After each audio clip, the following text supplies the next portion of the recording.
آج ہمارے لیے بہت خوشی اور اعزاز کا دن ہے کہ ہمارے محترمہ MNA صاحبہ غزل انجم صاحبہ آج گرم چشمہ تشریف لائے. کچھ دن پہلے جو روڈ کے مسائل آئیڈینٹیفائی کی گئی تھی ان کا خصوصی نوٹس لیا. آج انہوں نے گرم چشمہ روڈ کو وزٹ کیا اور ساتھ یہاں پہ ہزائی نزد آغا خان کے وزٹ کے موقع پر جو روڈ کے مسائل ہیں ان کو بھی سنا اور اسماعیلی کمیونٹی کے لیڈرشپ سے بھی ملاقات کی.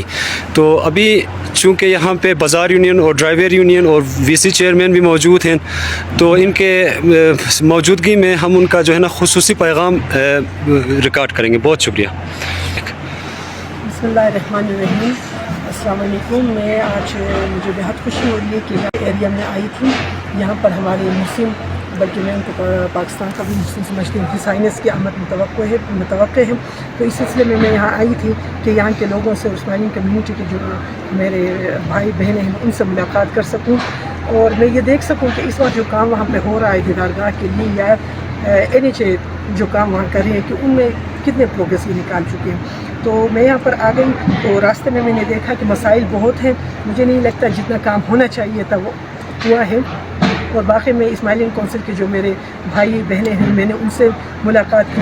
انہوں نے کچھ مطالبات میرے سامنے رکھے ہیں کہ سائنس کی آمد کے موقع پر زائرین کو اس سلسلے میں تکلیف نہ ہو. تو انشاءاللہ تعالیٰ جب میں کل واپس اسلام آباد پہنچ رہی ہوں تو اس سلسلے میں چیئرمین NHA سے خصوصی طور پر ملاقات کروں گی, ریکویسٹ کروں گی اس سلسلے میں. اور مجھے امید ہے کہ جس طرح بنی پر جب یہی ایشو اٹھا تھا اور وہاں سے اسماعیلی کونسل کے ممبرس نے جب مجھ سے رابطہ کیا تھا تو میں نے NHA کے چیئرمین سے جب ریکویسٹ کی تو فوراً اس پر عمل درآمد کیا گیا اور وہاں کام کا آغاز ہو گیا تھا. تو مجھے یقین ہے کہ سائنس کی آمد کے موقع پر یہاں پر بھی ہم زائرین کے لیے جتنی بھی سہولیتیں ہم دے سکتے ہیں ہم دے دیں گے.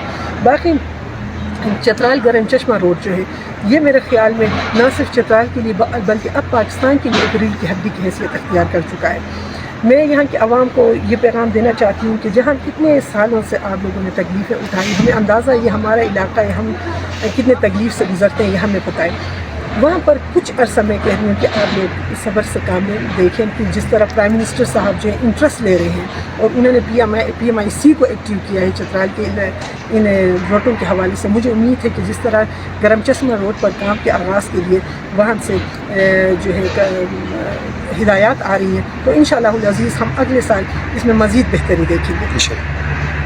یہ روڈ جو ہے یہ میرا قائدین نواز شریف اور شہباز شریف کا ویژن ہے اور یہ اب ہمیں سینٹرل ایشیا کی طرف جس طرح ہم بین الاقوامی صورتحال کو دیکھ رہے ہیں, جس طرح چینج ہو چکے ہیں, جس طرح افغانستان کے ساتھ ہمارے مسائل چل رہے ہیں, اب یہ روڈ جو ہے پاکستان کی ضرورت بن چکی ہے. تو انشاءاللہ العزیز اس سلسلے میں مجھ سے جتنے بھی میں کام کر سکتی ہوں میں وہاں پر آپ لوگوں کی بیٹی ہوں, آپ لوگوں کی نمائندہ وہاں موجود ہوں, میں آپ لوگوں کی آواز بنوں گی, آپ لوگ میری طاقت بنیں اور جب ہم اکٹھے مل کے چلیں گے اور شہباز شریف اور نواز شریف جیسے لیڈرس اور سرپرست ہمارے ساتھ سروں پہ موجود ہوں تو انشاءاللہ العزیز یہ علاقہ بھی ترقی کرے گا.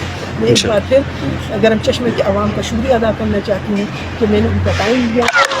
وہ وہاں پر والنٹیری دیدارگاہ کے کام کے سلسلے میں مصروف تھے لیکن انہوں نے پھر بھی مجھے ٹائم دیا. یہاں پر تاجر اور ڈرائیور یونین اور دیگر ہمارے جو لوکل باڈی کے ممبرس ہیں انہوں نے مجھے ٹائم دیا. انہوں نے جو مطالبات میرے سامنے رکھے میں یہ نہیں کہتی کہ میں وعدہ کرتی ہوں میں کروں گی لیکن میں یہ ضرور کہتی ہوں کہ میں آپ کی آواز وہاں تک پہنچاؤں گی جہاں تک آپ کی آواز پہنچنی چاہیے. اس کے علاوہ میں گرم چشمہ اور لطفی کے لوگوں کو یہ بھی خوشخبری دینا چاہتی ہوں کہ PMIC کے چیئرمین 2-3 دفعہ یہاں پر وزٹ پہ آ چکے ہیں, جون کو دوبارہ وزٹ کریں. اور NHA کے چیئرمین سے جب میں نے اس علاقے کے مسائل کے بارے میں بات کی تھی تو انہوں نے مجھ سے کہا تھا کہ میں خود بذات خود چترال آؤں گا. جب وہ چترال آئیں گے انشاءاللہ وہ آپ لوگوں کے ساتھ یہاں بیٹھیں گے, آپ کے مسائل سنیں گے. اس علاقے کے مسائل دیکھنے کے بعد یہاں سے انشاءاللہ العزیز کاموں کی رفتار میں ہم لوگ خود اپنے آنکھوں سے دیکھیں گے کہ کیسے آ گئی ہے. ایک بار پھر میں آپ سب کا شکریہ ادا کرنا چاہتی ہوں. بہت شکریہ.